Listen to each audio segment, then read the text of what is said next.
Hey guys, welcome back to Attack on TCG. Fluff here, bringing you a new deck profile for the Dragon Ball Super TCG. Recently, Bandai released a a commentary on the current state of the game, indicating that they were watching the Super Saiyan 3 leader, this guy here, and their analysis of Flute and its impact on the game. Their decision was to limit Flute to one. Now, with that in mind, I wanted to start looking into a format or a state of the game where Flute was all in all irrelevant or didn't matter. I really like this deck still without Flute. And in fact, I actually prefer the game without Flute. It slows the game down. The game becomes a little more methodical at that point. That might change once we see everything that's coming out in World Martial Arts Tournament. And now with the reveal of Miraculous Revival, we may see even more changes. And I really feel like at that point, this leader will be completely irrelevant at that point. But until then, let's continue to have fun with it. This is my deck profile for my mono blue control deck. I love this deck. This deck is a very slow start with a very controlling mid to late game.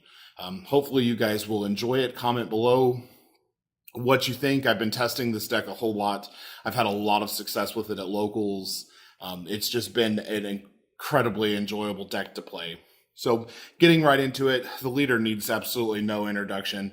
Pitch one from life, or pitch one from hand, take two from life, put them in your energy, main phase one.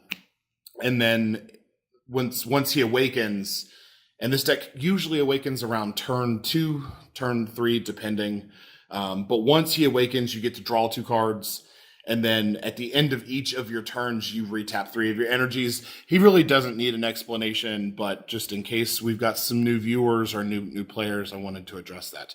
So into the bulk of the deck here. Pretty standard for blue. We run the 1-drop Majin Buu. Energy boosted, play it, draw 1 card, needs no introduction. It's completely standard and staple. This is really only one of the early turn 1 cards we have. If we don't have this card, we really don't play turn 1. But you will see that almost doesn't matter. Then next we run our super combo. Our super combo is the boost attack Piccolo. Pretty standard for blue. I'm hoping to see more super combos for the future. Kibito Kai is pretty awesome in his own right, but it's not a guaranteed draw, though it can be a little controlling. Most players prefer the guaranteed draw, which is why this guy's been seen more. So we run 4 of him. One of the interesting techs of this deck that I choose is I run 3 Courageous Heart Yajirobe. I don't play this guy too much, but when I do, it really puts a little bit of pressure and gives me a little bit of control on the board. He is a blocker, 2 energy, and he has revenge. So anything that would battle with him is destroyed. It doesn't care about barrier. It's nice to have this defense late game. You'll see that this deck really likes to sit and let your opponents just wear themselves out. And Courageous Heart Yajirobe either forces your opponent to waste an effect getting rid of him, or they pay the price with it later game. Next is really one of our first solid plays of the game. We've got Oath's Power Tapion. I really love this card for Awakening. You take up to 2 cards from your life and add them to your hand. If you do, you get to send one of your opponent's cards on the field back to the top of their deck. So if your opponent has tagged you once after you put 2 energy down, you can take 1 life and pop 2. If your opponent is trying to slow roll you and prevent you from awakening, you can take 2 and awaken yourself. This is usually our turn 2 play. This is usually the card that we want to find, even above the turn 1 Majin Buu. This is what matters in our opening hand. So you want to find an Oath's Power Tapion no matter what. This really gets your deck going, allows your deck to remain defensive while starting that kind of control element.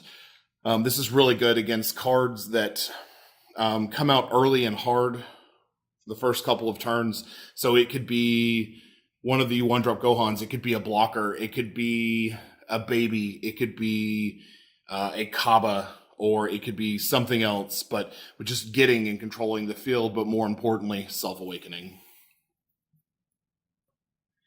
Next, we play the Raging Spirits on Gohan. This card got really good with Flute. We aren't running Flute in this deck, not even at the 1, but I still feel like this card is fantastic. Pay 1 energy, which the deck has the capability to do during your opponent's turn for field presence. This puts the pressure on. Your opponent then has to decide whether they want to leave the 15,000 on the field or let it generate pressure for you. I absolutely love this card. This card works perfectly in tandem with a couple of the cards later in the deck profile, which you all will see soon.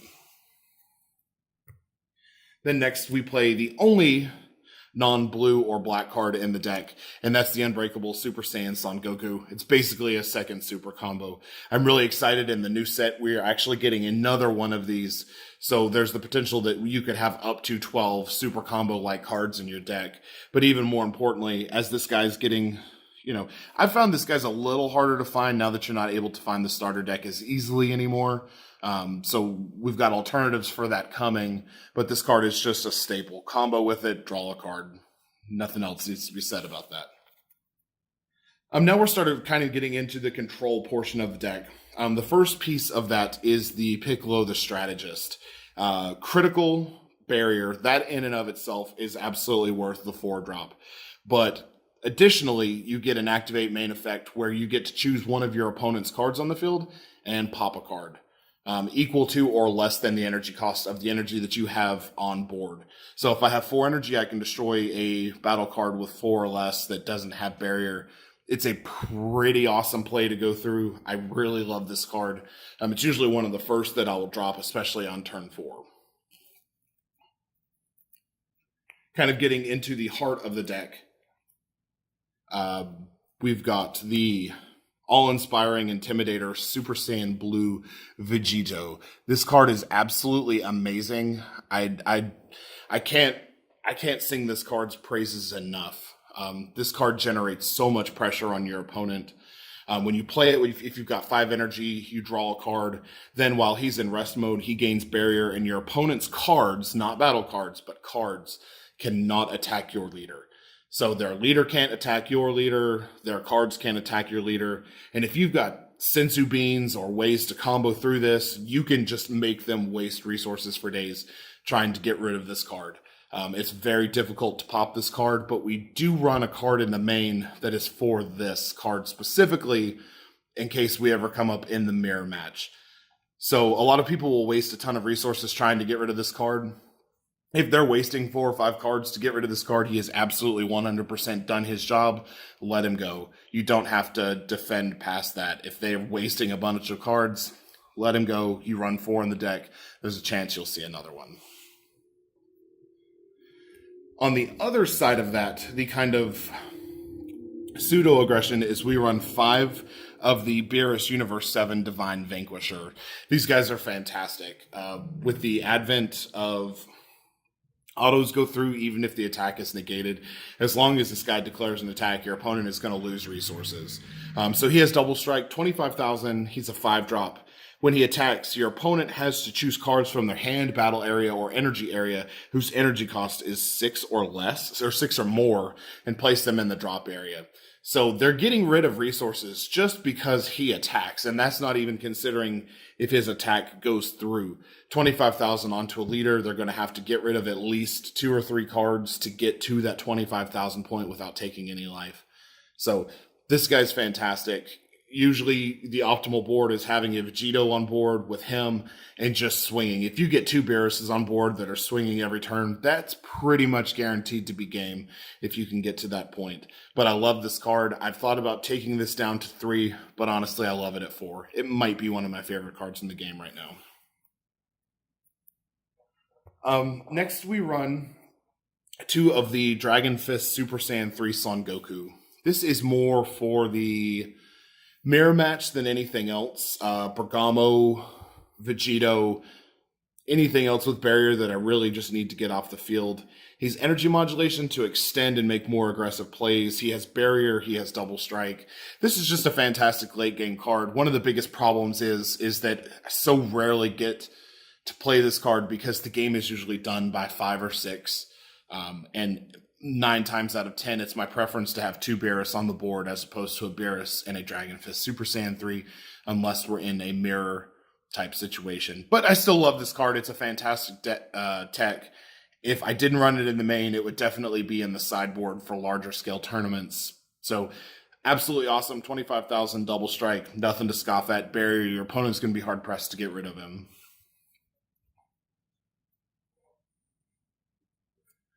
Next, we're kind of getting into the Overwhelm engine of it. I run 2-dimensional Banisher Foos.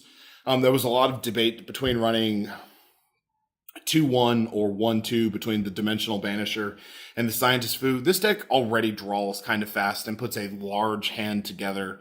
But the whole concept of this deck is control. So I wanted Dimensional Banisher Foo on the field and more readily accessible to deal with problem cards on the field.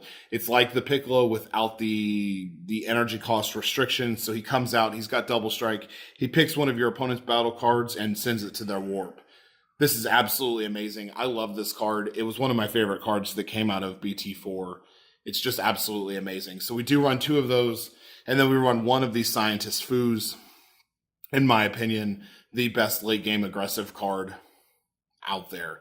Combos really well with the Super Saiyan Fist, the Dragon Fist Super Saiyan 3 Son Goku. Play him, attack with the Goku, retap 2 of your energies. They're going to combo through the Goku's effect or negate it. Then you drop a Scientist Foo and just go ham. It's absolutely fantastic for late game plays. But even earlier game, Foo is really valuable for the draws. It's additional pressure. But everyone's kind of running Foo right now. I would like to see something come into the game that kind of replaces Foo and knocks him down from his throne. Overwhelm is an incredibly powerful mechanic, and Scientist Foo is probably at the pinnacle of that mechanic.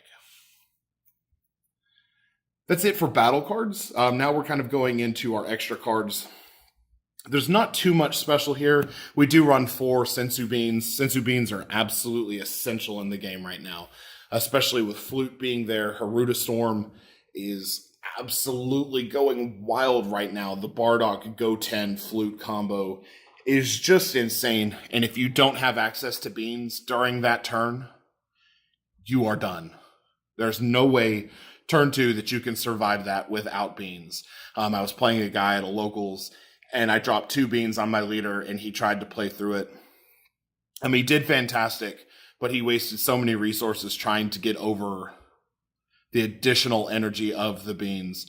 So Beans are just a must right now. I really kind of hope they give something equivocal to Sensu Bean to every other color in the game, because I really believe Sensu Bean is one of the reasons that blue is so good. Even before Flute, Bean is the reason that blue is so very good right now. Run 4 of those, of course. And then we have Whis' Coercion. We run 4 of those. Sensu Bean and Whis' Coercion are kind of partners in crime here. They're really the staple blue extra cards. Objection used to fall on that list somewhere, but Objection fell from grace when the format slowed down. But Whis' Coercion is awesome for retapping energy. It's a free negate. It's just a good card. There's no reason not to play it. If you're running something blue, you should be running Whis' Coercion, and this deck is absolutely no exception to that rule. But we also play 1 more counterattack. And I opted to play this in the main rather than side it, but Mafuba. I really feel like this card somewhere got overlooked for how valuable it is.